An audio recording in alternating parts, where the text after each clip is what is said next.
Welcome to Tales, Tunes, and Tomfoolery starring Jerry Springer, along with Gene Galvin and me. I'm Megan Hills. We're recorded live in front of a brilliant studio audience at the Folk School Coffee Parlor in Ludlow, Kentucky. My daddy And here he is, ladies and gentlemen, Mr. Jerry Springer. Thank you. Oh, my word. Honestly, I just start out every show just blushing. You do. Yeah. It's so cute. Yeah, thank you so much.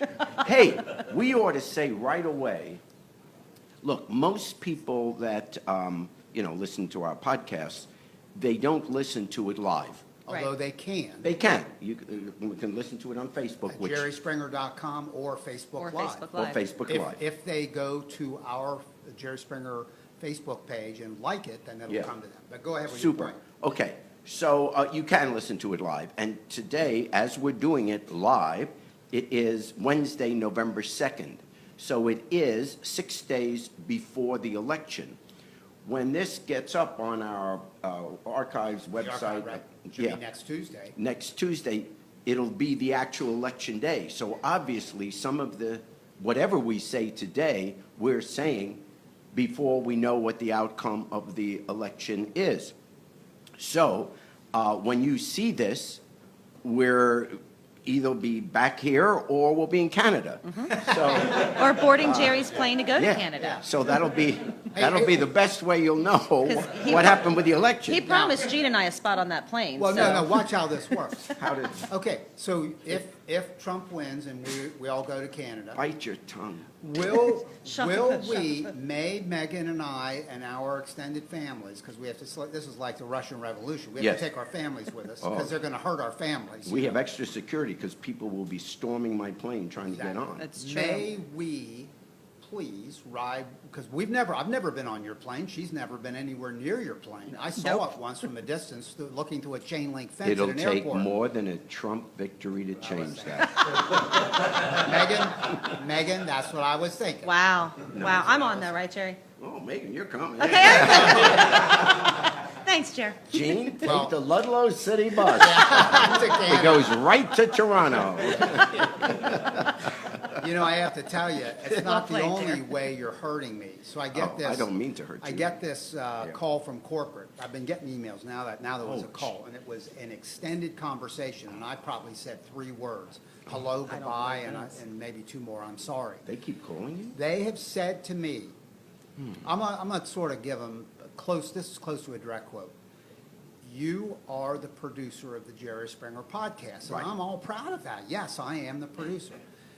You are responsible for the fact that Jerry has been telling ongoing an offensive joke, and Yep. he won't stop. They now say to me, every time he tells the joke, and you know the joke I'm talking about, I'll identify it as the hearing aid joke, they will dock my pay Aha. $500. That's a year's pay. That's a year's pay. They're So, gonna make you work a whole year. I beseech you, don't tell the joke. Just for the good of humanity, I'm can we not. knock It's it off just- with a joke? Hi, I hate you can come in. Yeah, No. that's the That fellow. fellow who that's in the back? Yeah, he was standing I outside. He's an really elderly hate man. you He's an elderly so man. much. And speaking of hearing aids, this was serious. He's an elderly gentleman. You can have a seat. And he's wearing his hearing aid, and he's telling me, I would have him come up here and I won't talk even about look it. at you. But he's telling me this is the finest hearing aid money can buy. I said, yeah, what kind is it? He said 4 o'clock. Ah, thank you, audience. We were very close to not one person laugh. I paid Wait a everyone second. in this Very room close. You weren't to at not our show laugh. before. That's the first time you heard this. And that's I why didn't he's not sense laughing. any laughing. Very, very disappointing. Yeah. Well, I gotta dial up that twinge. That was the best reaction this audience That has was ever had to so that far. awful joke. That's See, now maybe silence. you'll learn your lesson. I should tell the people listening, there really wasn't silence, but the sound system went off for a second. You are he's not, nope, he's lying. Problem No is, one if we can laughed. get these mics working, that would be better. Test. You know my brother Jerry. You know my brother I Jerry. do know Megan, Jerry You Galvin. know my brother Oh, Jerry. very well. Lovely And man. my brother has a son, Joe. Yes. And Jerry knows Joe. It's my nephew, Joe. And let's give him a round of applause. He's a police officer. So we thank him for his service. And You make me regret clapping for him. he went on what they call a run the other day. And he told me about this. And he gets there, and it's a domestic violence situation. Those are always bad to walk into. Sure. And he goes in there, and this is like incredible, but a woman shot and killed her husband with a gun because the husband had walked on a floor that she had just mopped. And my nephew, How does this become a joke? I was wondering where he was going with it let's too, Jerry. well, let's see, Horrible. Let's find out, shall we? Go, Gene. shot dead. For walking on the floor. Yeah, Okay. that had been just mopped. And he called his captain, and his captain said, well, have you arrested her? And he said, no, the floor's still wet. See. Nope, y'all are encouraging him still. Doesn't need laughter. He's got tears in his eyes. He can't keep it back. Not just drinking. Water makes me tear. That wasn't bad. Yes. Megan, look at this. Hey, Gene, what? This is another CD. I saw that before the show. And it's thank you to Joe Richard, who's Yeah, one of Joe our showed great fans. He's here regularly. And Joe bought this at a flea market, I told him. the Jerry Springer Flea Market. Now, none of these folks in the Jerry audience Springer Flea Market. is on mic, so I'm going to ask Joe, and I'll relay it. What'd you pay, Joe? $5 American. $5. That's way more than I would have thought. $5 for this. They should have handed him This $5. is Why, it's not- got 10 songs, 12 songs. Well, yeah, he's got Dr. Talk on it. Yeah. But this is a different CD. We Yeah. played a CD, I don't know, 2 or 3 weeks ago in an episode, 2 or 3 or This 4 could have episodes been behind. 1994, 1996 maybe. It's a heck of a hairdo you have going on there, sir. Yeah, this is pathetic. So we will, David, I'm going to pass this over to David Pruce after the show, to our technical producer. Oh, yeah. To see if we could hear maybe in next This week. is a Dr. stocking Talk stuffer for particularly. Christmas, I might tell you. And what you can use it for, you know how sometimes you have a wobbly table in the kitchen? Mm-hmm. If you place this under the shortest leg, it'll stabilize your table. So be sure, ask Mom to get you one of these for Christmas. They also make great Frisbees. Yeah. It's fun for the whole family. Hey, Jared, you have been doing The Price is Right. You do the traveling show, do you Yes. not? Right, the live show of The Price is Right, and we do it cross-country at casinos and theaters around the country, and I've been doing that for a few years. That's Yeah. fun. It And actually you is. It's recently lot of did fun. a stint, so to speak. You were out Yeah, in we some did. cities. Yeah, for several weeks in a row, we did Norfolk, Virginia, Wilmington, Delaware, Morristown, New Jersey. Then we went to Vermont, Burlington, Vermont, and Lowell, Massachusetts. So it's neat. You get to really see America doing this show. Yeah. Yeah, it's fun to do. Oh, I did something nice on the show. Really? Well, you know, on my regular show, we're always breaking people up. It's horrible. But on Price is Right, we had this young guy come up. He was playing one of the games. And, you know, when people come up, I'm always joking with them, and I'm asking questions, you know. And he was a young guy. I guess he was 22 years old, college kid or whatever. And I said, do you have a girlfriend? And he said, yeah. I said, well, how long have you been going with her? And he said, 5 years. I said, 5 years? Holy cow. I said, what are you waiting for? So the crowd gets all... I said, is she here? Yeah, she's out there in the audience. I said, well, I'll tell you what we're going to do. And this is true. This is not, I'm not telling a joke now. So, yeah. Thank you for Because the- you all thank look you for so that. scared. Don't worry, it won't be one of my jokes. You're all safe. This audience can come back whenever they want. So she stood up, everybody cheered, and I said, come up here. And I said, I'll tell you what we're going to do. I said to the guy, if you win this game, I think it was Cliffhanger. Oh, that's a good one. It's a good one with the Oh, yeah. yodeler. Yes. Good stuff. Johan, yeah. If you win this game, you are going to get down on one knee on this stage and ask her to marry you. Oh, man. The crowd goes crazy. What if he didn't want And to? he what was, are you doing? He was really shaking. I bet. Yeah. He's thinking, yeah. It's not at all And- intrusive. God bless him, he won the game. Wow. I thought on the last item he was going to price it way off because he didn't, you know? How much is that soap? $700. Yeah, for bars of soap. And yeah, he asked her to get married right there. See, I bring people together. But what if you just put them in an awkward spot? She had to say yes, and now you've made their lives No, miserable. I whispered to her, when he asks you, say no. That's I'm really always cute. looking for that great moment. Bringing people together. That's what he's all That about. would have been a great one. Hey, let me just say one other thing. Yeah. Because we said in the very beginning of the show that this is we're doing this on Wednesday, November 2nd, which is 5 days before the election. But also, you will know when you listen to this that Wednesday, November 2nd was the 7th game of the World Series between, the Cubs and the Cleveland Indians. Yep. Which is a great moment for baseball. Everyone knows the story. The Cubs haven't won a World Series since 1908, which means that there's not a single human being on the planet Earth that saw the Cubs win a World Series. Wow. Not a single human being. Because even you would have to be, well, it's 108 years ago, but you'd have to be 5 to remember. So you'd have to be 113 to have seen it. Now, let's say there are a few people in the world that are 113. Back then, they didn't have radio or television. So you would have had to be at the game. What are the odds that someone at that game in 1908, is still alive? So therefore, no one has ever seen the Cubs win a World Series. And Cleveland hasn't won the World Series since 1948. However, here are the political implications of this World Series. I looked it up. Every time the World Series goes 7 games in a presidential election, there is a pattern. When the American League team wins, the Republicans win the presidency. When the National League team wins, the Democrat wins the presidency. That's interesting. I looked up the last several times the World Series went 7 games, and these are the ones I remember. In 1952, the Yankees beat the Dodgers. Eisenhower elected. 1956, the Yankees again beat the Dodgers in 7 games. Eisenhower elected. 1960, and I hated this, but the Pirates beat the Yankees in the World Series. John Kennedy's elected. 1964, the Cards beat the Yankees, and Lyndon Johnson's elected, the Democrats. See, when the National League team wins.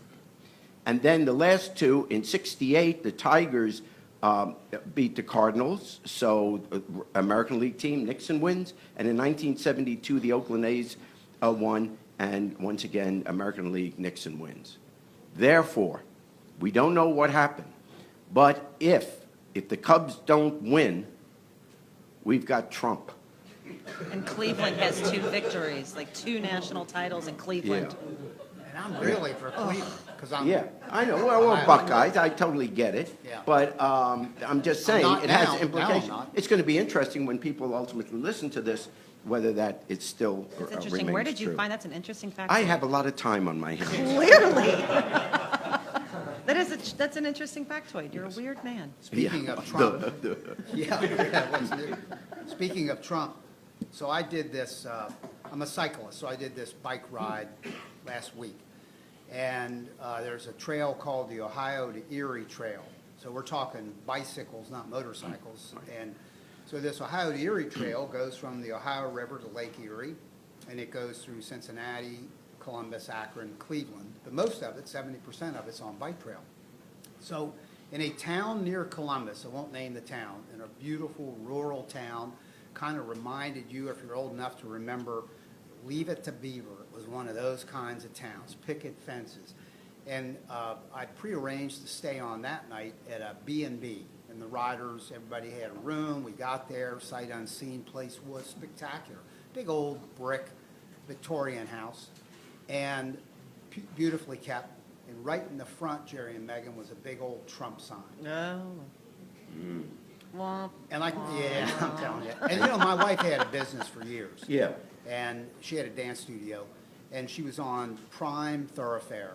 And people who knew us knew that we were staunch Democrats, and everybody was begging her, can I put a sign up in the front of your business, in the yard in front of your business? She always politely said no.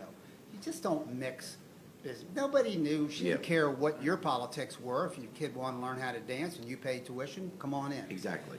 And there's a big old Trump sign. I got to tell you, and at that point, there were three of us. At that point, one guy had ridden back, and there were two of us, both staunch Democrats. It's pouring down rain. It rained for 2 days. You're riding in the rain. Commitment.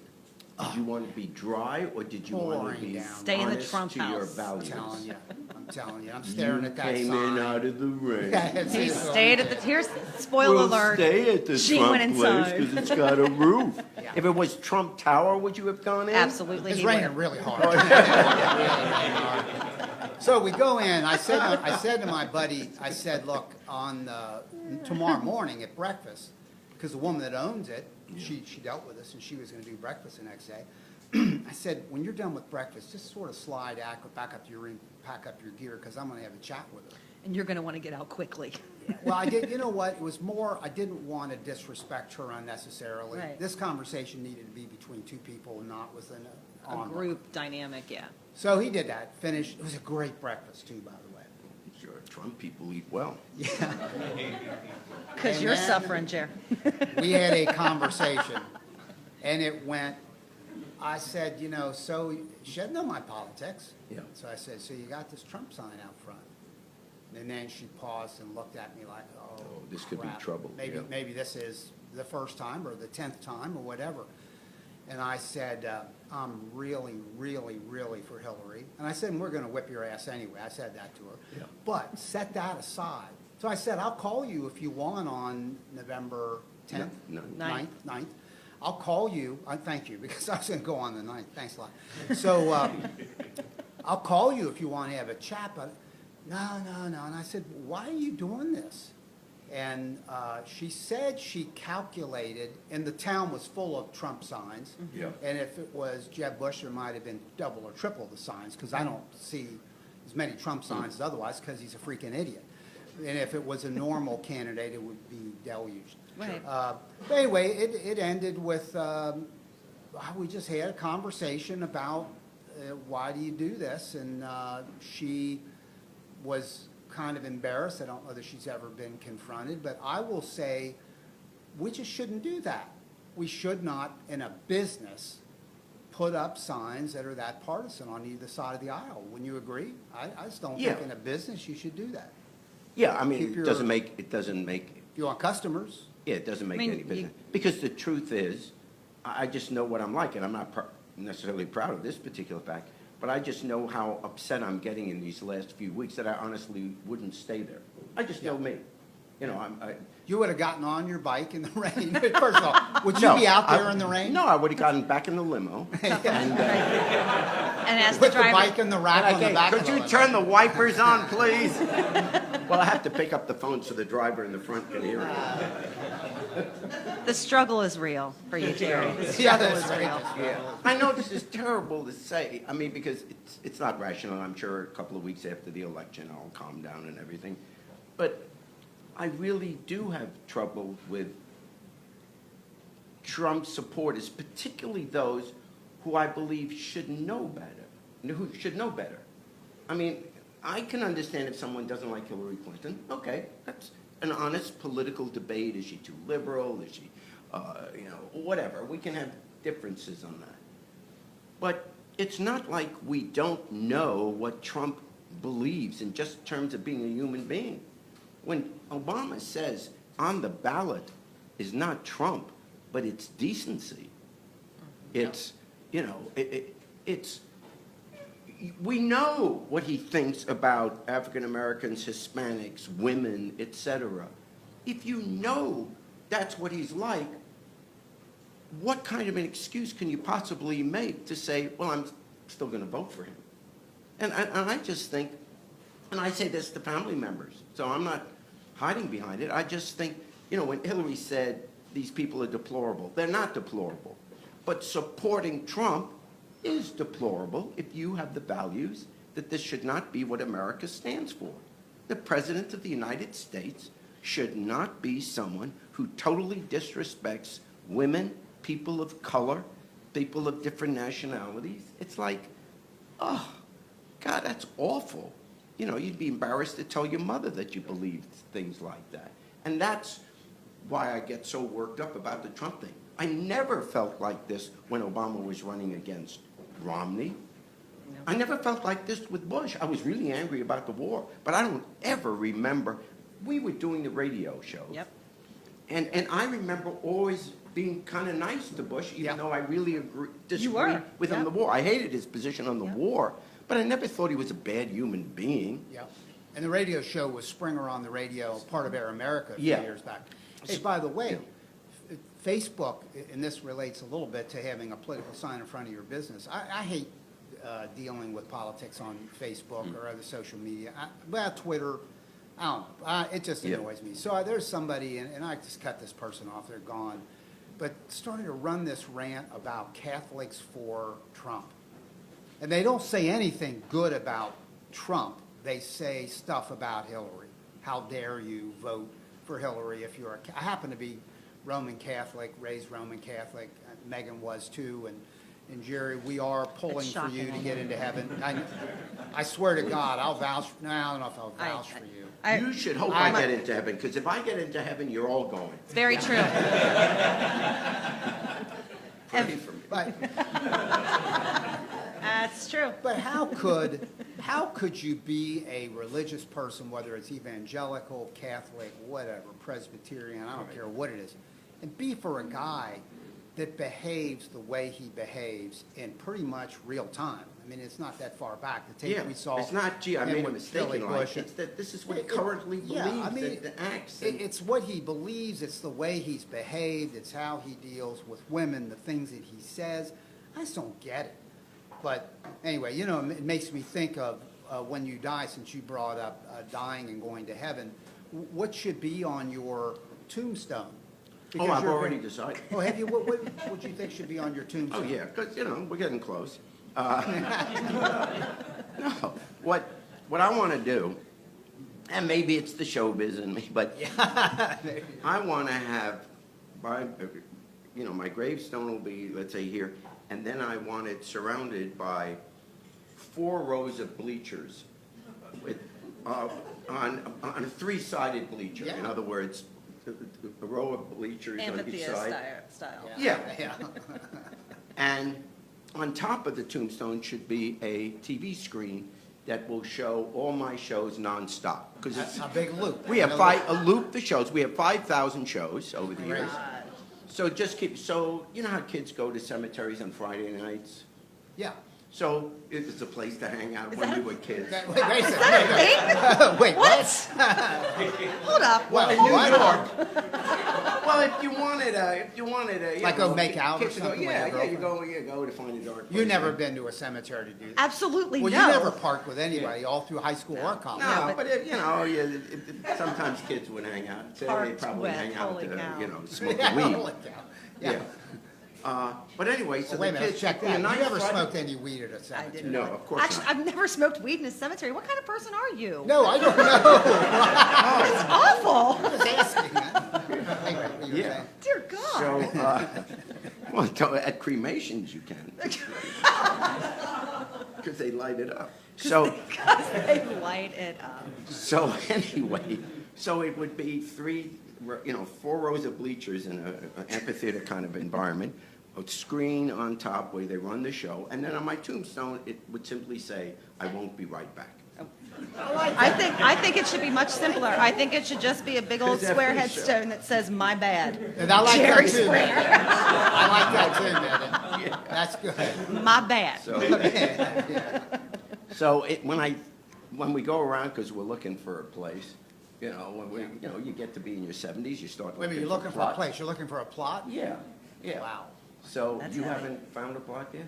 No, I'm not, well, there'll be no plot. Yeah. No. So, well, this is a happy I discussion. know this is. So, what'd you do this weekend? Shopped for plots? Oh, Mickey and I have gone, but every time I explain what I want to do to the owners of the cemetery, they discourage me from coming Yeah, there. but please, we don't, we're There booked. goes the We're neighborhood. booked. We're booked. Yeah. No, I've already talked with Catfish, what I'm doing, because my time is near too, is I'm going, this is really good. No. So what I'm thinking You is, carry the show on your own. Good God. I'm gonna be cremated, and Kat has agreed to take a little pinch and put it into each coffee cup for as long as it lasts. Nobody will know. He's not dead yet. You're okay. He's not dead yet. Phooey. The day he dies, though, sir, your business No more is gone. You know, speaking of death and stuff, King of segues. King of Last- segues. this, just a few days ago, FBI Director Comey made an announcement that he wasn't quite done yet, looking into the email situation of Hillary Clinton, and it has to do with Anthony Weiner's shared computer with Hillary's chief aide. Yeah. But what's your take? I mean, look, let me just ask you this straight-up question. Is Hillary going to win 5 days from now in light of all this? What's going on, Jerry? I still think Hillary wins. A couple of weeks ago, I was saying this could be a landslide. I don't believe that now. I think she winds up winning. Of course, when you're listening to this, it may turn out that I was totally wrong. But even if she wins, what happened last Friday with the director of the FBI, James Comey, was really it was the greatest, not dereliction of duty, it was the greatest abuse of police power in an election in our country, and as long as I can remember. I mean, this is, you know, the FBI is our state police, right? It's chief law enforcement officer of the United States. I mean, it's a scary thing. It's serious business. And for him, 11 days prior to the election, to send a letter of no conclusions, just innuendo, that would have an effect on the election is just totally inexcusable, for which there is no remedy. Oh, we could ultimately punish him. Maybe he'll have to resign, you know, as soon as the election's over, there'll be pressure for him to leave or whatever. But it's too late, because he's already poisoned the voting pool.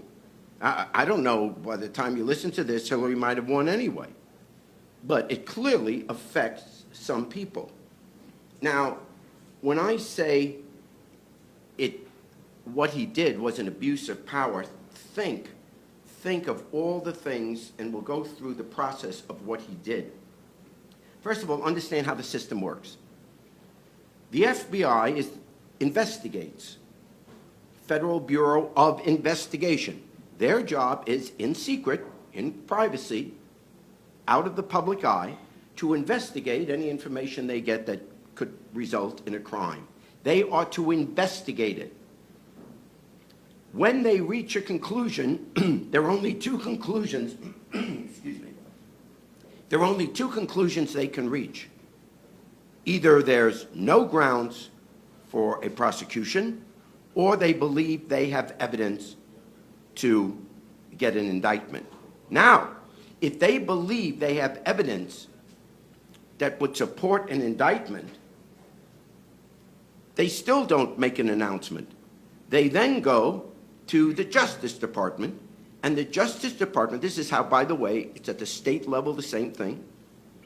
You know, the investigators, the detectives, whatever, will go to the prosecutor.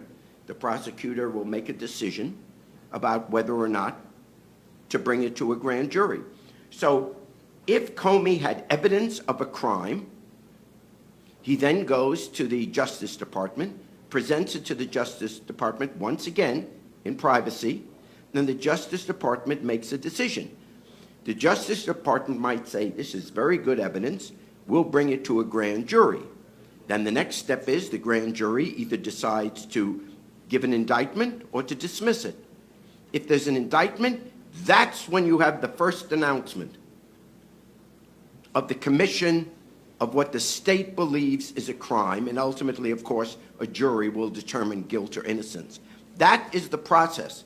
So even if there are no elections here, what Comey did is a violation of the whole system.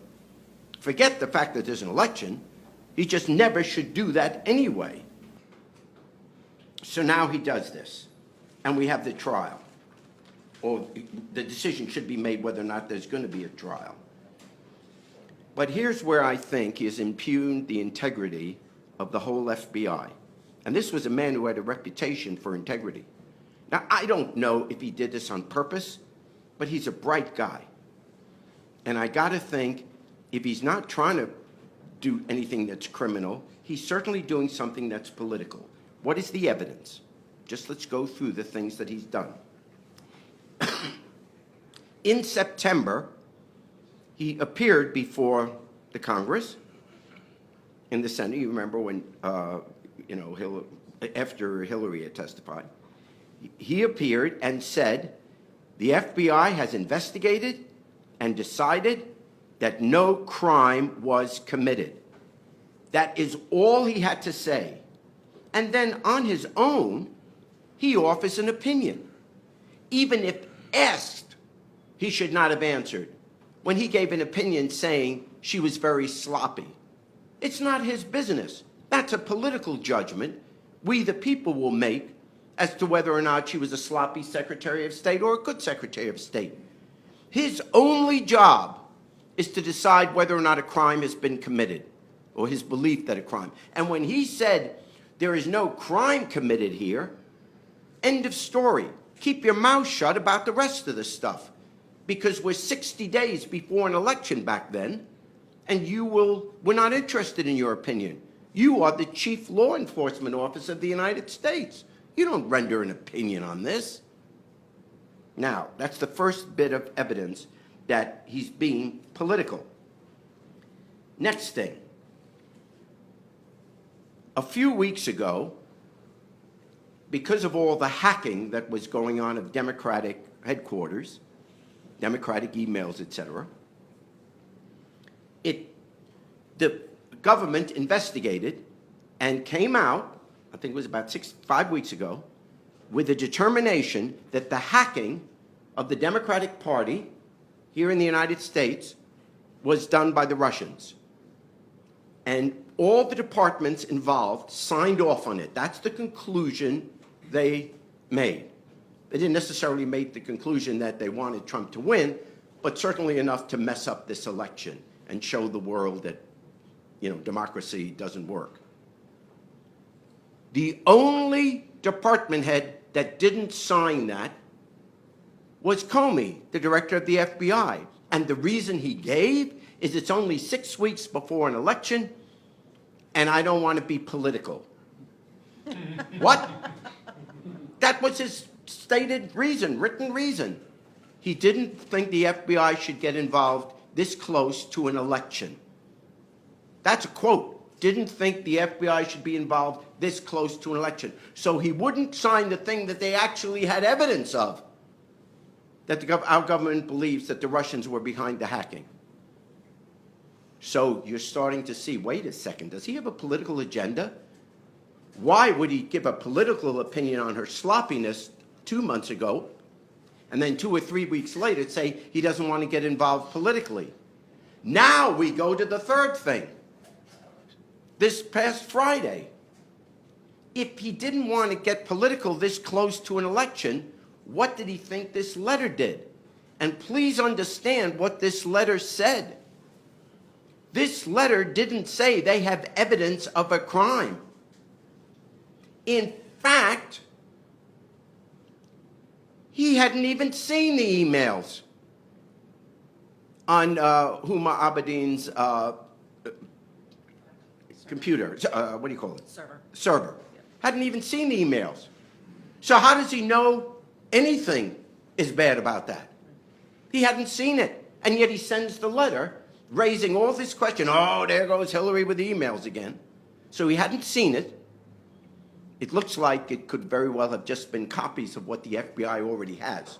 And she's obviously her main assistant, so she took them home to have them printed or whatever. But he hadn't even seen it. And the reason we know that is because he didn't get the subpoena until 2 days later, Sunday night. He sends the letter Friday afternoon, saying these emails could be a crime. And then Sunday he gets a subpoena so he can look at the emails. So did he see the emails beforehand? That'll throw the case out of court, because then he went in without a subpoena. It's an illegal search. So he had no authority to do that. I mean, he is screwing up everything on this. So now you have 11 days before the election sending a letter which, number one, says nothing about Hillary or what she may or may not have done. 2, he didn't see the emails. 3, he didn't yet have a subpoena for it.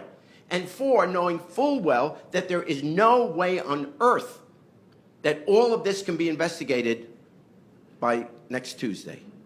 So there is all you've done is by innuendo given Trump, add Hillary in the emails. It is the greatest abuse of the power of the state police, in this case the FBI. I mean, how can you trust it if they do something like that? It is despicable. And one last thing that Jene and I were talking about coming in here this evening. I'm amazed by all this email stuff anyway, because if we step back, it doesn't make much sense. Because apparently, the only thing we get excited about is if whatever she said is in an email. Because, think about it, Uma Abedin is her assistant. She's in on every meeting. She talks to her every single day. Are you saying that every high government official from now on, we have to tape every conversation they have? You have to tape every telephone call they make. You have to tape every office they're in so we hear everything she says.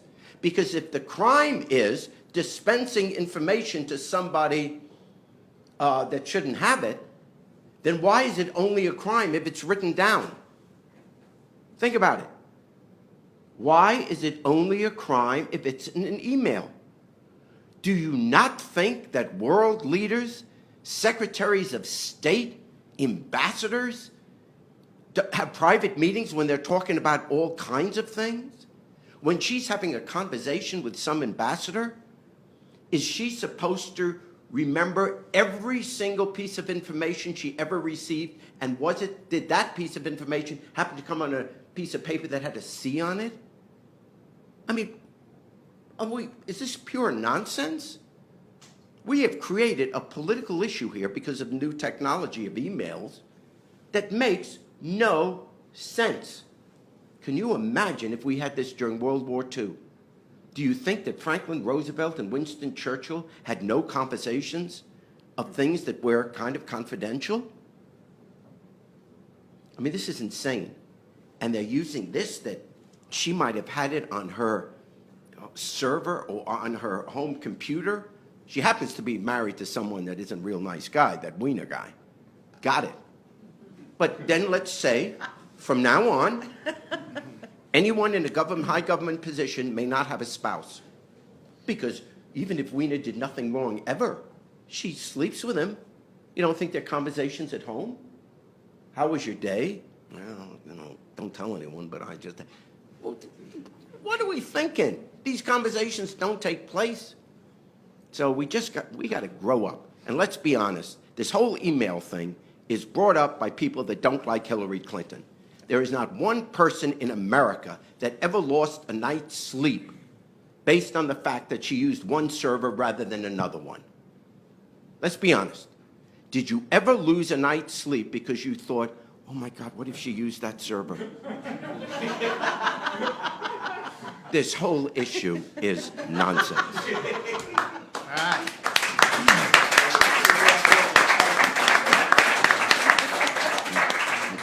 People should know, and many people do know, but Springer is an attorney by training, one of the top law schools in America, Northwestern Law. And it is interesting to me, Megan, maybe to you as well, to watch how he kind of analyzes. Can lay out One an thing I argument for noticed, it's all written out on yellow legal pads. So Right. this goes back That's to how you become a lawyer. If you have a yellow legal pen, And illegible you're a handwriting. lawyer. You alone can read that handwriting. It is frightening. No one could ever get secrets from No. anything you wrote No, down. you could give So that there you to go. anybody. You learn that when you get married. It's less Hey, we have a political. group, I want to call Hand me these down. guys in. called Lost Coast. what that name And is. as Lost Coast is coming in and getting set up, let me tell you a little bit about them. They are from what we call in this part of the country, the tri-state area, and those 3 states would be Ohio, Kentucky, and Indiana. These guys are from Ohio and Kentucky, and they formed a group, and what we do on the Jerry Springer podcast is we like to feature up-and-coming groups, songwriters. It's all original music, by the way, except for the closing song we do, which they will do in a minute, Irene Goodnight, public domain song that goes way back. But these guys are working on an album soon to come out. You can hear their music at, let me get this right here, hang with me I one can second. give you my record company. Yeah, there you go. lostcoastusa.bandcamp.com. And we have Alan Mudd, that's Josh Mudman, he goes by the name of Mudd, Alan Mudd, Eric, and Joshua, pardon me, guys. So do a song for us, and then tell us about it when you're done. Sure.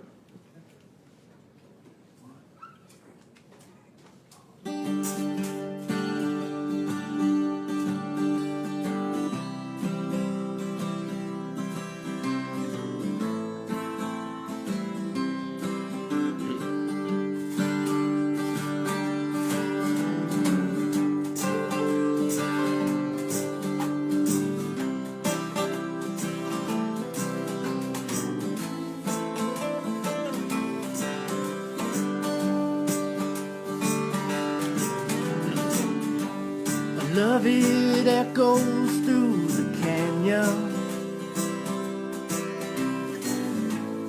and it shakes through all the trees.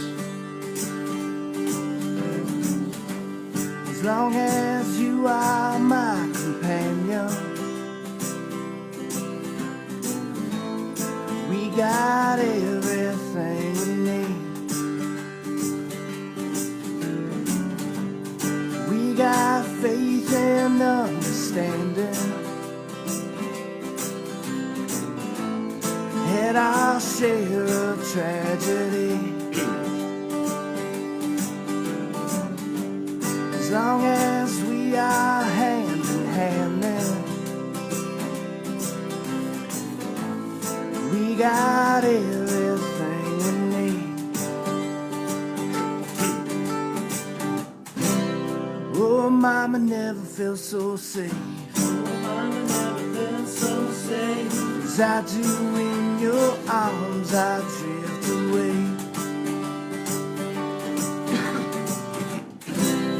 No, mama never felt so nice. Oh, mama never felt so nice. As I do in your arms right here tonight.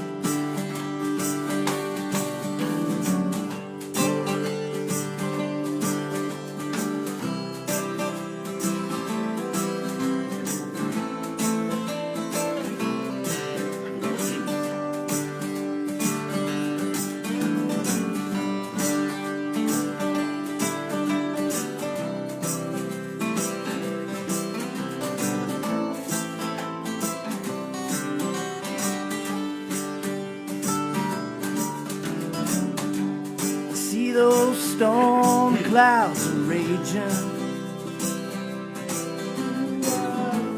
There's rain as far as I can see. But I'll be dry if we're together. 'Cause I got you, and darling, you got me.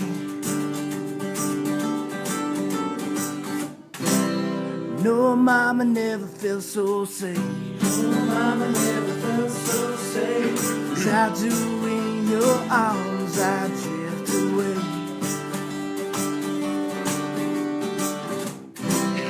No, mama never felt so nice. No, mama never felt so nice. As I do in your arms right here tonight.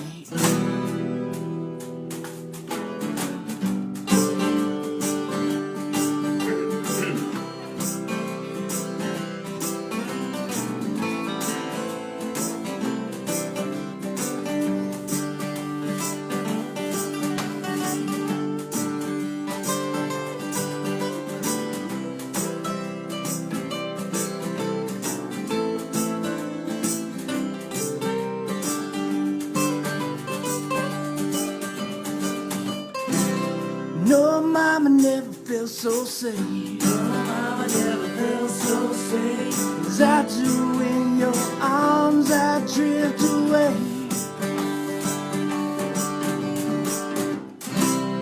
No, mama never felt so nice. No, mama never felt so nice as I do in your arms. As I do in your arms. Well, as I do in your arms here tonight.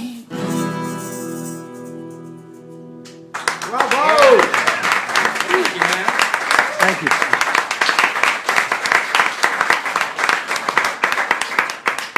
That's a song called Echoes, right? Yes, sir. By Josh Mudman, Yes. also known as Mud. And you did the second song as well called Silver Lining, Yes, correct? sir. How long have you been writing music? It's been about 12, 13 years now, I guess. Okay.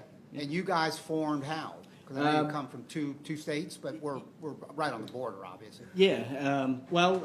Alan here and Howard on bass, we were in a band previous to this, Shoot Out the Lights. Okay. And when that band broke up, we had met up with Eric and we joined forces and created Lost Coast. Nice. Okay, do Silver Lining for Sure. us. Thanks. This is Lost Coast.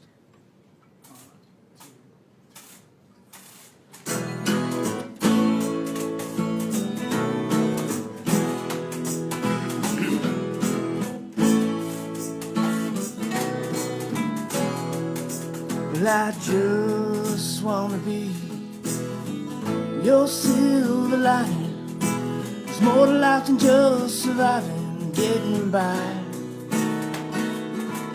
Well, I want you to see the sun is shining. It's gonna take some designing to get it right. Cheer up, darling, just give it a race. You gotta learn to get things off your chest. Falling in love shouldn't be so hard. You gotta open up your heart. Open up your heart.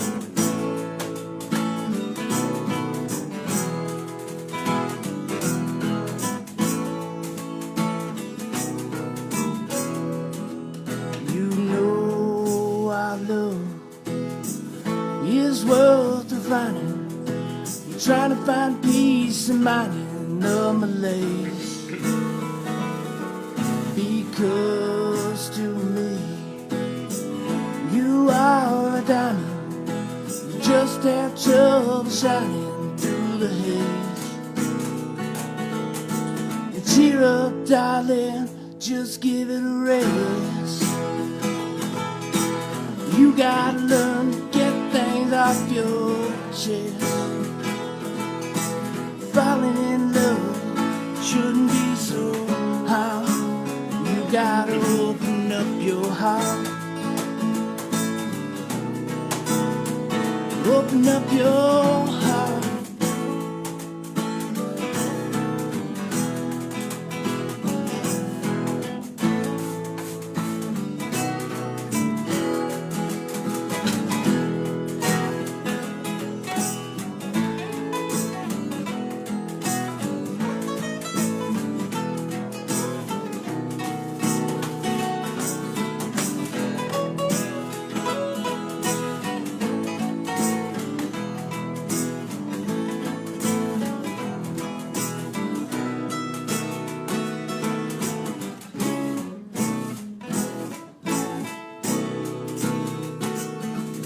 Cheer up, darling, just give it a rest.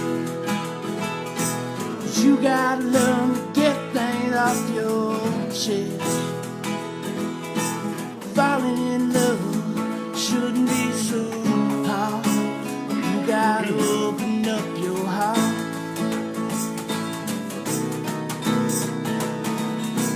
Cheer up, darling, just give it a rest. You gotta learn to get things off your chest. Falling in love shouldn't be so hard. You gotta open up your heart.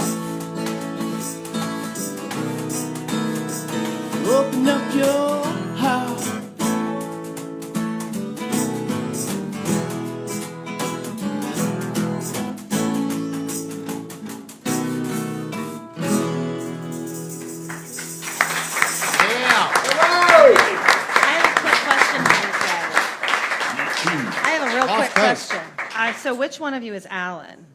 That's me. That's you? You've got some niece love on Facebook. She said Oh, you're killing it. all right. Thank you, niece. Yep. You guys sound great. We're listening to Uncle Alan, so there you go. There you go. That's great. All right, hey, can you take us out on Irene Goodnight, and Jerry I can. Springer will do the second verse with you. It'd be unbelievable. Sounds good. It will be unbelievable. You can take the whole thing if you want.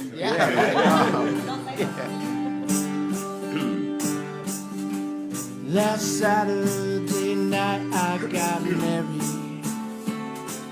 Me and my wife settled down. Now me and my wife have parted. I think I'll go on downtown. Irene, good night. Irene, good night. Good night, Irene. Good night, Irene.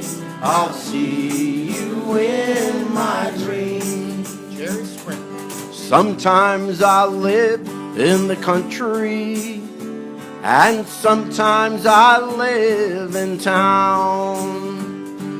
Sometimes I take a great notion to jump in the river and drown. That was unbelievable. Irene, good night. Irene, good night. Good night, Irene. Good night, Irene. I'll see you in my dreams. I'll see you in my dreams. You all come back now, you hear?